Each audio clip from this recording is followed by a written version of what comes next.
Question number 2.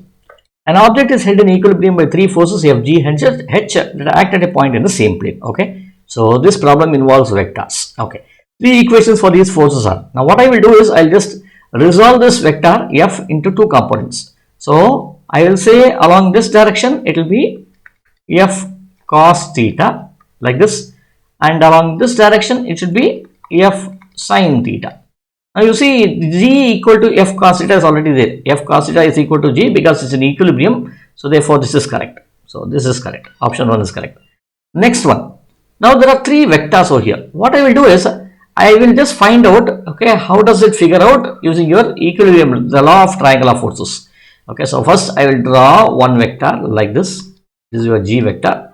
Then there is one vector H here. There is one vector F here. I take up this vector, the tail of this vector I will join here. So this will be your F vector, and this H I will write like this over here.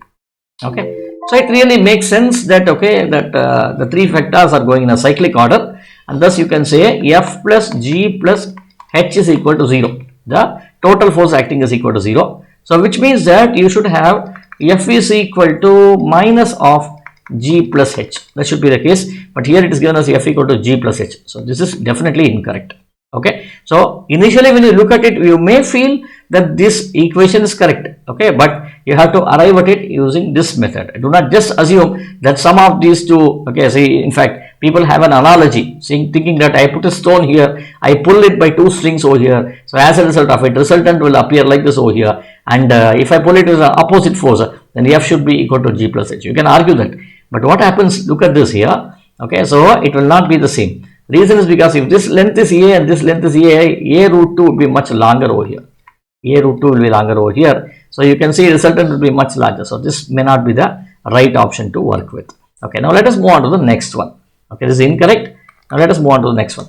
So here what happens is you have, okay, now let us take up this line. If this angle is theta, then this angle should also be theta. How? You see, this is a transversal, right? Or maybe you can say two lines are intersecting at this point. One line is this line, the other line is this line. So this angle is theta. So let me resolve this G along this direction, which will now be equal to G cos theta here, and H also in this direction, which will be H of, let us say this is 90 minus theta, H of cos of 90 minus theta, which is nothing but equal to H sin theta.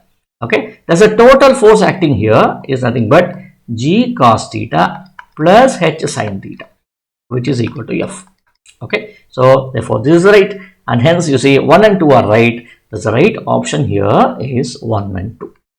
Okay, this particular paper, definitely all the problems are not so easy. It's a bit tougher, so it might take more than a minute for me to solve, to completely explain and then proceed.